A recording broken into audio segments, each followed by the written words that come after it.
Sindhraj TV ॾिसंदड़ समूरनि दोस्तनि साथियुनि खे अॻु मौजूदु साथियो, हीअ जेका वीडियो तव्हां ॾिसी रहिया आहियो सा हिकु राति जे लम्हे जी आहे।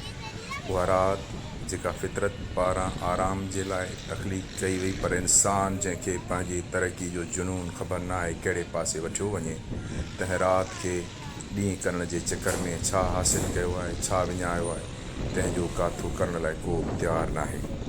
हूं बि समूरी दुनिया जा जेके बि मीडिया जा वसीला आहिनि से इंसान दोस्ती, फितरत शनासी, हुसन, तसव्वुफ़ ऐं फ़न अदब जी प्रचार करण बदिरां रुगो तज़ादनि, निफ़रतुनि खे वधाइण ऐं आम इंसान जे जज़्बनि खे उभारण लाइ अजाई ख़ाम ख़्वाह जी हिकिड़ी अहिड़े तजस्सुस खे आम करण में रुधल आहिनि जंहिंजो सॼी दुनिया जे शऊर मथां इंतिहाई नाकारी असरु पियो आहे।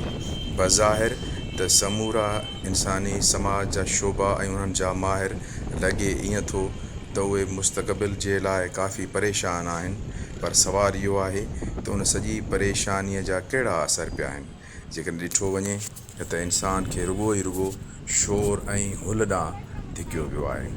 हिन वीडियो में तव्हां ॾिसी रहिया आहियो, हीअ जेका गाॾियुनि जी डोड़ा आहे, तंहिं में वेठल हर माण्हूअ जे ज़हन में हिकिड़ी परेशानी तव्हांखे नज़र ईंदी। हीअ हारुन, हीअ स्पीड, हीअ हिक ॿिए सां चिड़, इहो समूरो जेको लकाउ आहे सो बज़ाहिर इन्हनि बदियनि जरकंदड़ बदियनि जे पोयां लिकल आहे, पर उनखे ॾिसण वारियूं अखियूं तमामु थोरियूं आहिनि। ऐं इन वीडियो जे ई हिकिड़े पासे जेके तव्हांखे तेज़ डोड़ंदड़ गाॾियूं नज़र अचनि थियूं ऐं ॿिए पासे हिकिड़ी शांति, हिकिड़ो ख़ामोश हसीन फितरत जो लकाउ आहे। साॻी ई राति आहे, पर हिकिड़े पासे शोर आहे, हुल आहे, परेशानी आहे ऐं ॿिए तरफ़ चंद्रमा पंहिंजी मुकमल सुबुह ऐं रोशनीअ सां जरकी रहियो आहे। हाणे इहो हिकिड़ो फितरत जो अहिड़ो लकाउ आहे जंहिंखां अक्सरियती इंसानी आबादी कटिजी चुकी आहे, पर ज़रूरत इन ॻाल्हि जी आहे त जेसि ताईं इंसान पंहिंजे फितरत जे शनास करे ऐं उन जे तवाज़ुन में न बीहंदो, तेसि ताईं ही जुनून वारी तरक़ी ऐं ही अजाई डोड़ा इंसान जे कंहिं बि कम जी न आहे।